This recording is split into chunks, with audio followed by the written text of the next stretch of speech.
అందరికీ నమస్కారం. ఈ రోజుటి మన కథ విధి ఆట. భయం భయంగా ఆ ముసలావిడ కళ్ళు అటూ ఇటూ ఎవరినో వెతుకుతున్నట్టుగా చూస్తున్నాయి. రైల్వే స్టేషన్లోని ప్లాట్ఫారంపై కూర్చున్న ఒక వృద్ధురాలు ప్రశ్నార్థకమైన కళ్ళతో వెళ్తున్న ప్రతి ఒక్కరిని ఏదో అడగాలని ఏదో చెప్పాలని చూస్తోంది. అప్పుడే ఒక ట్రైన్ వచ్చింది. అందరూ ట్రైన్లో సీటు వెతుకుతూ వేగంగా అటూ ఇటూ పరిగెత్తుతున్నారు. అప్పుడు ఆ ముసలావిడ కూడా లేచి గట్టిగా కేక వేసింది, బాబూ సీను, సీను! ఆ మాతృమూర్తికి అంత శక్తి ఎక్కడి నుంచి వచ్చిందో పాపం. తన సంచి చేతిలో పట్టుకొని పరిగెత్తుకుంటూ రైలులోని ప్రతి బోగి వద్దకు వెళ్లి శ్రీను, బాబు సీను అని కేక వేసింది. అంతలోనే రైలు కదిలింది. రైల్వే స్టేషన్లో నిశ్శబ్ద వాతావరణం. తాను ఎక్కడైతే మొదట కూర్చుందో మరలా అక్కడే వచ్చి కూర్చుంది. చాలాసేపటి నుండి ఆ ముసలావిడను గమనిస్తున్న ఓ సమోసా అమ్ముకునే యువకుడు ఆవిడ దగ్గరగా వచ్చి, ఏమైంది అమ్మా? ముసలావిడ భయంగా అతని వైపు చూసింది. పర్వాలేదమ్మా, నేను మిమ్మలను చాలాసేపటి నుండి గమనిస్తున్నాను. చెప్పండి, ఏమైంది? అటూ ఇటూ తిరుగుతున్నారు. మీతో పాటు ఎవరూ లేరా అన్నాడు. అప్పుడు ఆ ముసలావిడ, బాబూ, ఒక మాట అడుగుతాను, చెప్తావా? ఇక్కడి నుండి టికెట్ కౌంటర్ చాలా దూరం ఉన్నదా? అప్పుడు ఆ యువకుడు, లేదే అన్నాడు.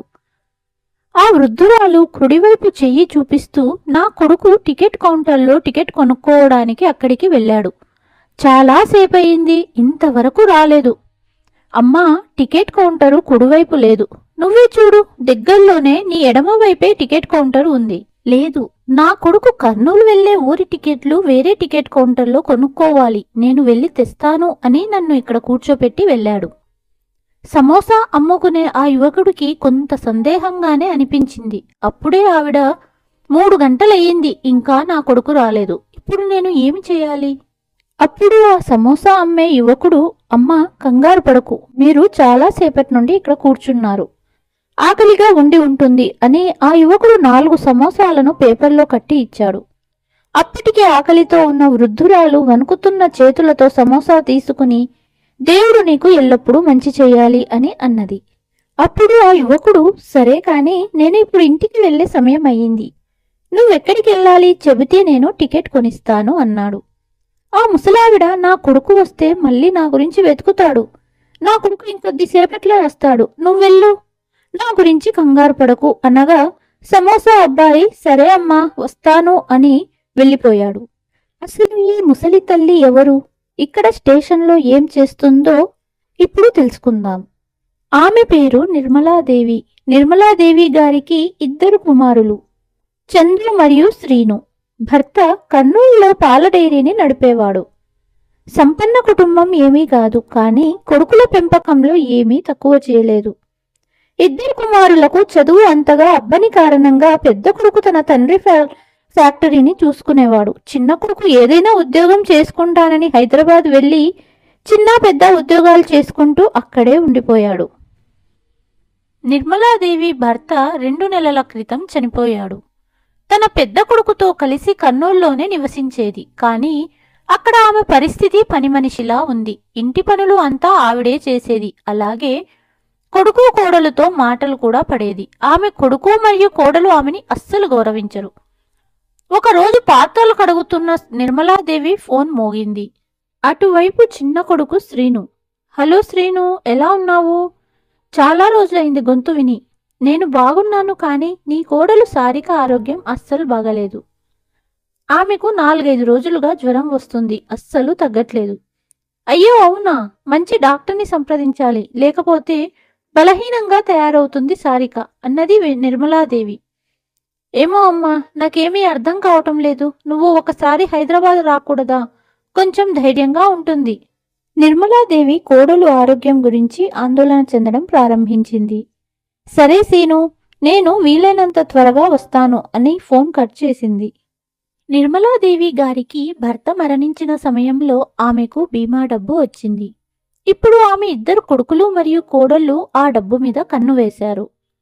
వాళ్లకు అమ్మ మీద ప్రేమ లేదు, కేవలం ఆ డబ్బు గురించి ఆవిడను ఇంట్లో ఉంచారు. ఈ విషయం తెలియని నిర్మలా గారికి కోడలు ఆరోగ్యం గురించి విచారంగా ఉంది. సీను ఏమి తిన్నాడో పాపం అనుకుని ఇక్కడ కూడా పని మనిషిలాగే అన్ని పనులు చేస్తాను. వీళ్ళు ఏమైనా కిరీటం పెట్టారా? అస్తమాను ఏవో ఒక సూటిపోటి మాటలు. ఇక్కడ ఉండి వీళ్ళ మాటలు పడడం కంటే హైదరాబాదు వెళ్లి సీను వద్ద ఉంటాను అని ఆలోచిస్తుండగా ఆమె పెద్ద కొడుకు చందు ఇంటికి వచ్చాడు. కొడుకుతో, బాబు చందు, నేను రేపు హైదరాబాద్ వెళ్ళాలి, బస్సు టికెట్ తీయించు అన్నది. ఈ మాట విన్న చందు, ఎందుకు, ఏమైంది అని అడిగాడు. నిర్మలాదేవి, చిన్న కోడలు సారిక ఆరోగ్యం అస్సలు బాగోలేదని సీను ఫోన్ చేశాడు. కాస్త సహాయంగా ఉంటుందని నన్ను రమ్మన్నాడు. అది విన్న చందు కోపంతో గట్టిగా, ఈ రోజు వరకు నీ ప్రియమైన కొడుకు ఎప్పుడన్నా పిలిచాడా? ఈ రోజు పిలుస్తున్నాడంటే దానికి కారణం ఏమిటి? నాన్న మరణించాక వచ్చిన బీమా డబ్బులు కాజేయాలని చూస్తున్నాడు. అందుకే నిన్ను పిలిచాడు. వాడి గురించి నాకు బాగా తెలుసు. నీ మీద ప్రేమతో పిలవట్లేదు వాడు, నీ డబ్బు మీద వాడి ధ్యాసంతా. లేదు చందు, నిజంగానే సారిక ఆరోగ్యం బాగాలేదు. శ్రీను అలా ఎప్పటికీ ఆలోచించడు. ఓ, అయితే సరే అమ్మా, నీ బస్సు టికెట్ నేను తీస్తాను. కానీ నాన్నగారి బీమా డబ్బులు నాకు ఇచ్చి వెళ్ళు. ఎందుకంటే ఎన్ని సంవత్సరాలు నీ ఖర్చు నాన్నగారి ఖర్చు మేమే భరించాము. అందుకే ఈ డబ్బు పైన మాకే హక్కు ఉంటుంది. నువ్వు డబ్బు తీసుకుని వెళ్ళావనుకో, శ్రీను ఖచ్చితంగా డబ్బంతా తీసేసుకుంటాడు. వాడి గురించి నాకు బాగా తెలుసు. అప్పుడు నిర్మలాదేవి, అక్కడ కోడలి ఆరోగ్యం బాగాలేదు, నువ్వేమో బీమా డబ్బుల గురించి మాట్లాడుతున్నావు. సరే, నా ఖర్చుల కోసం కొన్ని డబ్బులు దాచుకుని మిగిలినవి ఇచ్చేస్తాను. ఇలా చెబుతూనే తన ఖర్చుల కోసం కొన్ని డబ్బులు తీసుకుని మిగిలినవి చందుకు ఇచ్చేసింది నిర్మలాదేవి. డబ్బు చేతిలోకి రాగానే చందు మరియు తన భార్య ముఖం వెలిగిపోయింది. వెంటనే చందు మరుసటి రోజు తల్లిని హైదరాబాద్ పంపడానికి టికెట్ తీశాడు. మరుసటి రోజు ఉదయం చాలా సంతోషంగా తల్లిని బస్ ఎక్కించాడు చందు. ఒకవైపు నిర్మలాదేవికి చిన్న కోడలి ఆరోగ్యం ఆందోళన కలిగిస్తున్నా, మరోవైపు ఇన్ని సంవత్సరాల తర్వాత చిన్న కొడుకు ఇంటికి వెళ్తున్నా అని సంతోషంగా ఉంది. హైదరాబాదు బస్టాండ్లో దిగగానే ఎదురుగా సీను తల్లి కోసం వేచి చూస్తున్నాడు. తల్లి చేతిలో సంచి తీసుకుని, ఎలా ఉన్నావు అమ్మా అని అడిగాడు. చాలా సంవత్సరాల తర్వాత కొడుకును చూసిన నిర్మలాదేవి ఆనందంతో కౌగలించుకుని, నేను బాగానే ఉన్నాను. సారిక ఎలా ఉంది అని అడిగింది. ఇంటికెళ్ళి మాట్లాడుకుందాం పద అమ్మా అని ఇద్దరూ ఇంటికి చేరుకున్నారు. కోడలిని చూసిన నిర్మలా గారు, ఇక నేను వచ్చేశాను. రోజు నిన్ను కనిపెట్టుకుని నీకు జ్వరం తగ్గేదాకా నేనే నీ సేవ చేస్తాను. నీకు ఎలాంటి ఢోకా లేదు. తొందరగా జ్వరం తగ్గిపోతుంది చూడు అన్నది. కానీ అత్తయ్య గారు, నాకు సేవ కంటే ముందు మందులు ముఖ్యం. మరి మందులు ఎందుకు వాడలేదు? సారిక, అత్తయ్య, మందులు ఎలా తెస్తారు? మీ కొడుకుకు ఎలాంటి సంపాదన లేదు, అస్సలు తను పనికి వెళ్ళట్లేదు. ఇది విన్న నిర్మలాదేవి గారు, సారిక, నీకు మందులతో పని లేకుండా నేనిచ్చే నాటు వైద్యంతో జ్వరం తగ్గిపోతుంది. ప్రతిరోజు చెప్పిన విధంగానే చాలా ప్రేమగా కోడలికి కషాయం ఇవ్వటం, మంచి ఆహారం ఇవ్వటం, ఇంటిని చూసుకోవటం చేసేది నిర్మల. ఒకరోజు నిర్మలాదేవి గారు కూరగాయలు తేవటానికి బయటికి వెళ్ళింది. అప్పుడు సారిక భర్తతో, ఇదేంటండి, రోజు మీ అమ్మ కషాయం తాపించి నిజంగానే నన్ను మంచాన పడేసినట్టుందే. అరే, ఏం చేయమంటావు సారిక, అమ్మ మందుల కోసం కొంత డబ్బు ఇస్తుంది అనుకున్నాను. అందుకే నీకు అనారోగ్యమని డ్రామా ఆడాను. కానీ అమ్మ కషాయమని సొంత వైద్యం చేస్తుంది. మీ అమ్మ నుండి డబ్బులు లాగడం అంత సులువు కాదు. మనము ఏదన్నా ఆలోచించాలి. అప్పటి నుండి ఒకసారి శ్రీను, మరోసారి సారిక కొంత డబ్బు అవసరం ఉందని తీసుకునేవారు. నిర్మల కూడా ఏమీ అడిగేది కాదు. కొడుకుకు సంపాదన లేదు అని అడిగినంత డబ్బు ఇచ్చేసేది. తన కొడుకుకు సహాయం చేయడం తన బాధ్యతగా భావించింది నిర్మల. ఇంట్లో రోజు పని కూడా నిర్మలా గారితోనే చేయించేవారు. కోడలు ఆరోగ్యం బాగాలేదని నిర్మలాదేవి కూడా అన్ని పనులు చేసేది. ఇంట్లో అంట్లు తోమడం నుంచి వంట పనులు అన్నీ అత్తయ్యతో చేయిస్తూ, సారిక పోనీలే ఈ అనారోగ్యం సాకుతో పని మనిషి ఫ్రీగా దొరికింది అని సంతోషపడేది. ఇలా రోజులు గడుస్తూ ఉండగా ఒకరోజు నిర్మలాదేవి గారు వంట చేస్తుండగా చేతిపై వేడి నూనె పడి ఆవిడ చేయి కాలింది. ఈ కారణంగా ఆవిడ పని చేయలేకపోయింది. పని అంతా కోడలు సారికనే చూసుకోవలసి వచ్చింది. ఒకరోజు కొడుకు శ్రీను అన్నాడు, అమ్మా, ఈ నెల ఖర్చు బాగా పెరిగింది. నాన్నగారి బీమా డబ్బు నుంచి కొంత డబ్బు కావాలి. అప్పుడు నిర్మలాదేవి, శ్రీను, నా దగ్గర డబ్బు ఎక్కడ ఉంది? మీ నాన్నగారి బీమా డబ్బులు మీ అన్నయ్య తీసుకున్నాడు. నా ఖర్చుల కోసం తెచ్చుకున్న డబ్బులు ఇక్కడికి వచ్చాక సారిక మరియు నీకు రోజూ ఇస్తూనే ఉన్నా కదా. ఇప్పుడు నా వద్ద కర్నూలు వెళ్ళడానికి కూడా డబ్బులు లేవు. ఈ మాట విన్న శ్రీను కోపంతో, అంత డబ్బు అన్నయ్యకి ఎలా ఇచ్చావు? నా వాటా ఏమీ మిగిల్చలేదా నువ్వు? నువ్వు నా ఇంటికి వచ్చినప్పటి నుంచి ఎంత ఖర్చవుతుంది తెలుసా? ఇప్పుడేమో అంత డబ్బు ఖర్చయిపోయింది అంటున్నావు. నీకు తెలుసు నాకు సంపాదన ఎక్కువ లేదు. అయినా నాన్నగారి బీమా డబ్బు పెద్ద కొడుకుకే అంతా ఎలా ఇచ్చేస్తావు? సరే, అయితే నీ పెద్ద కొడుకుకి అంత డబ్బు ఇచ్చావు కదా, అయితే అన్నయ్య దగ్గరికే వెళ్ళిపో అన్నాడు. సీను, సంపాదన ఎక్కువ లేనప్పుడు ఖర్చు ఎందుకు అంత చేస్తావు? భవిష్యత్తు గురించి కాస్త ఆలోచించి డబ్బు ఆదా చేసుకోవాలి కదా అన్నది నిర్మలాదేవి. అంతలో చిన్న కోడలు సారిక, మీ ఉచిత ప్రసంగాలు వినడానికి ఎవ్వరూ లేరు ఇక్కడ. మా ఖర్చులకే గతి లేదు. ఇక మిమ్మల్ని పోషించడం మా వల్ల కాదు అన్నది.